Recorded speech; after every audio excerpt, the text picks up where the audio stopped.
மாணவர்கள் அனைவருக்கும் வணக்கம். இன்னைக்கு நடந்து முடிஞ்ச சயின்ஸ் எக்ஸாமோட கொஸ்டின் பேப்பர் ஆன்சர் கீ தான் இன்னைக்கு பார்க்க போறோம்.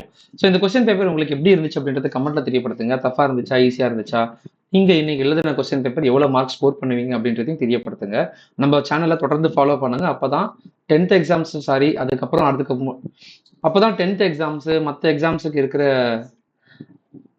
நம்ம சேனலை தொடர்ந்து ஃபாலோ பண்ணுங்க. அப்போதான் உங்களுக்கு நாம போடுற கண்டென்ட் வந்து நோட்டிஃபிகேஷன் உடனே வரும். சரிங்களா? அண்ட் நம்மளோட வாட்ஸ்அப் சேனலை ஃபாலோ பண்ணுங்க. வாட்ஸ்அப் சேனலோட லிங்க் வந்து நான் டிஸ்கிரிப்ஷனில் கொடுத்துருக்கேன். ஸோ ஃபர்ஸ்ட் வந்து 1 மார்க் பார்த்துட்டு நம்ம குயிக்கா அடுத்தடுத்த கொஸ்டின்ஸ் எப்படி கொடுத்துருக்காங்கன்றது பார்க்கலாம். இன்னைக்கு கொடுத்த கொஸ்டின் பேப்பர்ஸ்ல இருந்து நான் ஏற்கனவே நாம போட்ட இம்பார்ட்டன்ட் கொஸ்டின்ஸ்ல இருந்து நிறைய கொஸ்டின்ஸ் கேட்டிருக்காங்க. நியர்லி 95% கொஸ்டின்ஸ் வந்து கேட்டிருக்காங்க. அதை நீங்க படிச்சாலுமே நியர்லி 65 மார்க்ஸ் வந்து அதுக்கு மேலேயே ஸ்கோர் பண்ணலாம். ஸோ என்னென்னது பார்த்துக்கலாம். The entire condition is characteristic feature of stem. First one answer வந்து stem. Second வந்து TFM in a soap represents fatty matter. The value of universal gas constant என்னன்னா 8.312 joule per mole per Kelvin அப்படின்றது சொல்லுவாங்க. Fourth one பார்த்தீங்கன்னா kilowatt hour is a unit of electrical energy. Fifth one பார்த்தீங்கன்னா restriction endonuclease அப்படின்றது தான் answer. 1 mole is an any substance contains 6.023 10 to the power 23 Avogadro number value இது. அதுதான் ஒரு மோலோட molecule இருக்கிற ஒரு மோல்ல இருக்கிற மாலிகுல் அளவு. 7th ஒன் பார்த்தீங்கன்னா மாஸ்டர் கிளாண்ட் எதை சொல்லுவாங்கன்னா பிட்யூட்டரி கிளாண்டு. 8th ஒன் வந்து the flowers are brightly coloured are smell and nectar அப்படின்றது தான் ஆன்சர். 9th ஒன் பார்த்தீங்கன்னா inertia of a body depends on mass of the object. நிறைய பேர் வந்து இது போத் ஏஎன்பி சொல்றாங்க, கிடையாது. மாஸ் ஆஃப் த ஆப்ஜெக்ட் இதுக்கான சரியான ஆன்சர். 10th ஒன் பார்த்தீங்கன்னா பிளட்டோட ஃப்ளோ எதுல இருந்து எது வருது அப்படின்னா ஏட்ரியம், வென்ட்ரிக்கல் ஆர்டரிஸ் அண்ட் வீன்ஸ். அதுதான். இது வந்து புக் பேக் கிடையாது. நீங்க புக் பேக் மென்ஷன் பண்ணி படிச்சிருந்தீங்கன்னா கமெண்ட்ல தெரியப்படுத்துங்க. இது புக் பேக் இல்லாத மாதிரி தான் தெரியுது. அண்ட் 11th ஒன் பார்த்தீங்கன்னா இதுல எது எலிமெண்ட் காம்பவுண்ட் டைப்னு கேட்டிருக்காங்கன்னா இட்ஸ் நாட் அன் எலிமெண்ட்னா இது எலிமெண்ட், இதுவும் எலிமெண்ட், இது எலிமெண்ட், இது வந்து எலிமெண்ட் கிடையாது, இது காம்பவுண்டு. ஸோ அப்போ இதுதான் இதோட ஆன்சரா இருக்கும். ஏன்னா அவங்க கேட்டிருக்கிறது நாட். 12th ஒன் பார்த்தீங்கன்னா cancer of epithelial cell is called carcinoma. Carcinoma தான் எபிதியல் செல்ல இருக்கிற கேன்சர். சரிங்களா? அண்ட் 13th ஒன் பார்த்தீங்கன்னா புக் பேக் தான். Coefficient of apparent expansion, real expansion, cubical expansion எல்லாமே அந்த புக் பேக்ல இருக்கிறது. 14th புக் பேக் தான். 15th ரெஸ்ட் புக் பேக் தான். ஸ்டேஜ் அப்படின்றது புக் பேக் தான். இந்த லாஸ்ட் 23rd லெசன்ல இருந்து மொத்தமா 4 ஷார்ட் ஆன்சர்ஸ் இருக்கு. அந்த 4ல இருந்து 1 கேட்பாங்கன்னு நான் ப்ரீவியஸ் வீடியோஸ்ல சொல்லியிருந்தேன். அந்த மாதிரி கேட்டிருக்காங்க. அண்ட் 17th பார்த்தீங்கன்னா pacemaker of heart book back தான். In brain, parts of the in brain book back தான். இதுவுமே பார்த்தீங்கன்னா சில கைட்ல நீங்க படிச்சிருந்தீங்கன்னா மென்ஷன் பண்ணியிருப்பாங்க தைராய்டு கிளாண்டோட பார்ட்ஸ் அதுவே. ஸோ அதை நீங்கள் படிச்சிருந்தீங்கன்னா உங்களுக்கு கிடைச்சிருக்கும். சப்போஸ் இதை விட்டுட்டா மற்றது எழுதுறதுக்கான ஆப்ஷன்ஸும் நமக்கு இருக்கு. 20th பார்த்தீங்கன்னா கொலஸ்ட்ராம் வந்து புக் பேக் தான். Metastasis book bag. 22nd problem பார்த்தீங்கன்னா பிஹெச் ஆஃப் சொல்யூஷன். இது ரொம்பவே ஈஸியான சம்மு. அதாவது pH plus pOH is equal to 14 அப்படின்னு நம்ம கால்குலேட் பண்ணோம்னா பிஹெச் மதிப்பு வந்து 4.5 கொடுத்துருக்காங்க. அப்போ pOH is equal to 14. POH is equal to 14 minus 4.5. So அப்போ வந்து 9.5 அப்படின்றது ஆன்சர் கிடைக்கும். ஸோ இதுதான் இதோட பிஓஹெச்சோட வேல்யூ. அண்டு 4 மார்க்ஸ் பார்த்தீங்கன்னா inertia type book back, 3 futures of natural and artificial activity book back, radio activity. And அடுத்தது பார்த்தீங்கன்னா working on heating effect of current, இதுவுமே புக் பேக். என்னென்ன டிவைஸ்ன்னு கேட்பாங்க. 2 டிவைஸ் தான். அதாவது எந்த ஒரு எலக்ட்ரிக்கல் எக்யூப்மெண்ட் வந்து எலக்ட்ரிக்கல் எனர்ஜிலேருந்து ஹீட் எனர்ஜியாக மாற்றுது. அயன் பாக்ஸ் மாற்றும், அதுக்கப்புறம் வந்து வாட்டர் ஹீட்டர் மாற்றும். இது 2 எழுதுனீங்கன்னா உங்களுக்கு 2 மார்க் கொடுத்துருவாங்க. இதுக்கு வந்து 2 மார்க்.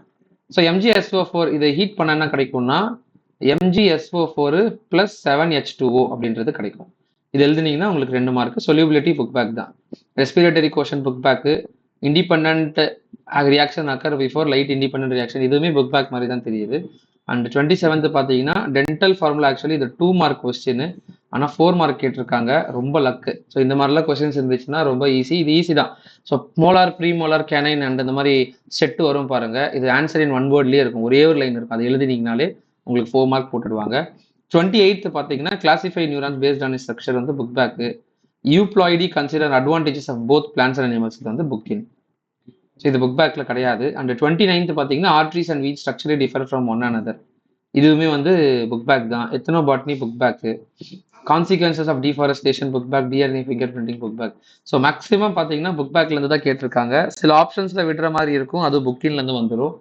அண்ட் நம்ம கொடுத்த இயர்லியா கொடுத்த ப்ராப்ளம்ஸ்ல இருந்தே 3 ப்ராப்ளம்ஸ் வந்து கேட்டிருக்காங்க. நான் மொத்தமா 20 தான் கொடுத்தேன். எவ்வளோ ப்ராப்ளம்ஸ் இருக்கு, ஆனா அந்த 20 அப்படின்றதா கொடுத்தேன். அந்த 20ல இருந்தே 3 கேட்டுட்டாங்க. அதாவது 2 மார்க்லேயே கேட்டிருக்காங்க, 4 மார்க்ஸ்லேயே கேட்டிருக்காங்க, அண்ட் 4 மார்க்ஸ்ல சில பார்ட்ல, அதாவது ஒரு பார்ட்ல வந்து கேட்டிருக்காங்க. இப்போ இது பார்த்தீங்கன்னா 1.51 10 to the power 23 இது வந்து NH4Cl அமோனியம் குளோரைட்ல இருக்கிற இந்த வேல்யூல இருக்கிற டோட்டல் மோல்ஸ் அப்படின்றது கேட்குறாங்க. ரொம்ப சிம்பிள். இந்த மாதிரி கொடுத்துருந்தாங்கன்னா இதை வந்து அவாகாட்ரோ நம்பரால் டிவைட் பண்ணிங்கன்னா நம்மளுக்கு கிடைச்சிடும் 6.023 into 10 to the power 23. So இதை 10 to the power 23 போயிடும். அப்போ இதை டிவைட் பண்ணால் 0.25 மோல் அப்படின்றது கிடைக்கும். ஓகேங்களா? So name the acid that renders aluminium பாசிவ்னா HNO3 nitric acid, dilute nitric acid or concentrated acid அப்படின்றது தான் ஆன்சரு. ஏன் அப்படின்னா இது நம்ம போடும்போது அலுமினியத்தோட கலக்காது. ஸோ இதை தனியாக வச்சு இது ஆக்சைட்ஸாக ஃபார்ம் ஆகிடும். அதனால் வந்து இது யூஸ் பண்ணுறோம்.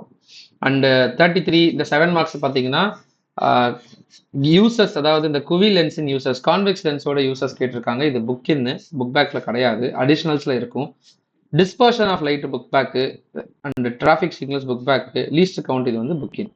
ஸோ சில கொஸ்டின்ஸ் வந்து புக்கின்ல இருந்து கேட்டிருக்காங்க ஒரு பார்ட்ல. ஸோ அது நீங்க சில அடிஷ்னல் கொஸ்டின்ஸு சில இம்பார்ட்டன்ஸ் படிச்சிருந்தீங்கன்னா நீங்க எழுதிருக்கலாம். Echo book back, hearing echo book back இதுவுமே இருக்கு, புக் பேக்ல இருக்கு. And calculate the speed of sound using echo. So புக்கில் வந்து எக்கோ அப்படின்ற டாப்பிக்ல எல்லாமே இது கொடுத்துருக்குறாங்க. ஸோ இதெல்லாமே ரிப்பீட்டடாக கேட்ட கொஸ்டின்ஸ் தான். நீங்கள் ப்ரீவியஸ் இயர் கொஸ்டின் பேப்பர்ஸை பார்த்துருந்தீங்கனாலே உங்களுக்கு எழுதிருக்கலாம் ஈஸியாக. இது வந்து புக்கின். அதுக்கப்புறம் இந்த modern atomic theory book bag.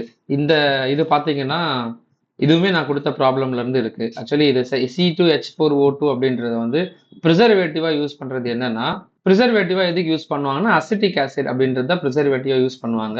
So இந்த காம்பவுண்ட் எத்தனாலோட ரியாக்ட் பண்ணும்போது நமக்கு எஸ்தர் கிடைக்கும், எஸ்தர் அப்படின்றது கிடைக்கும். ஸோ காம்பவுண்ட் ஏ வந்து அசிட்டிக் ஆசிட், அதாவது C2H4O, அண்ட் பி அப்படின்ற ரியாக்ட் பண்ணும்போது இது எஸ்தர்னு கிடைக்கும். இது பேர் வந்து எஸ்தரிஃபிகேஷன். ஸோ இதுவுமே நான் கொடுத்துருக்குற அந்த ப்ராப்ளம்ஸில் நீங்கள் பார்த்துருந்தீங்கன்னா தெரியும்.